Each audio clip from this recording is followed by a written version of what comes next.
In the previous demo, we saw how we can share test context between all of the individual tests within a single test class. If we want to share this context across multiple test classes, we can also do this with xunit.net. So here we've got a new test class. This is just testing our game state. And we've got test1 and test2, and we're just outputting the game state ID. We've also got test class 2.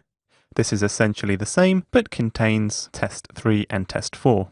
So how do we configure xunit.net to create a game state fixture, but use the same instance across multiple test classes?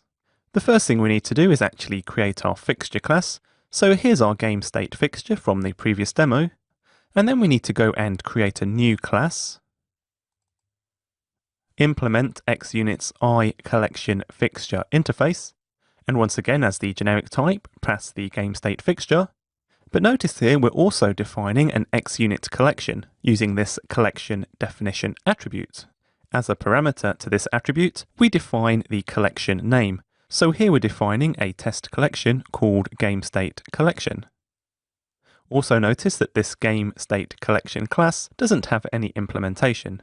We're using it to essentially create the collection definition. So now we've created this collection definition called GameStateCollection, how do we actually configure our test classes to use it? Let's head back to test class 1, and if I scroll to the top here, notice at the class level, we've applied the collection attribute.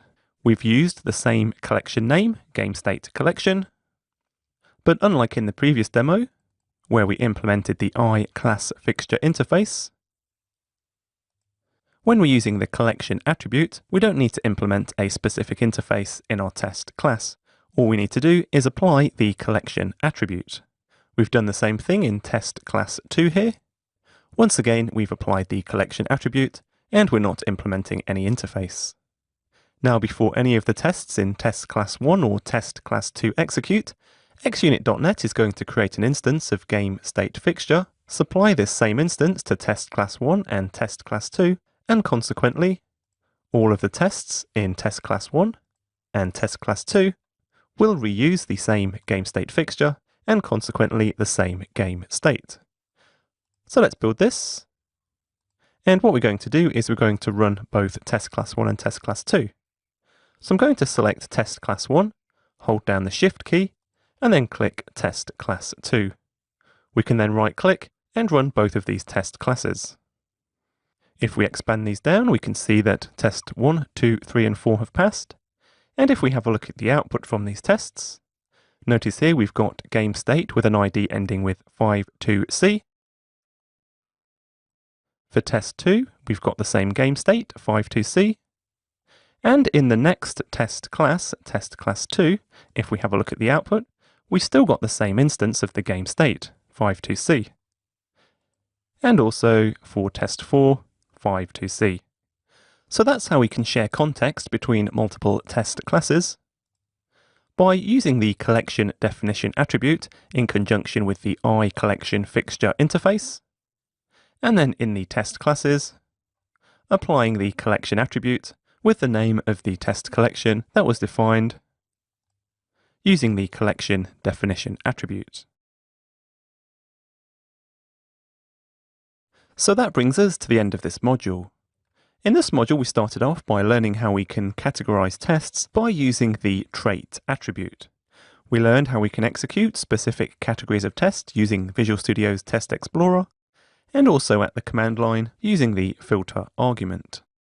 We saw that we can skip tests temporarily by providing a value for the skip property of the fact attribute, and how we should take care skipping tests, and if a test no longer adds value, rather than skipping it, it should usually be deleted.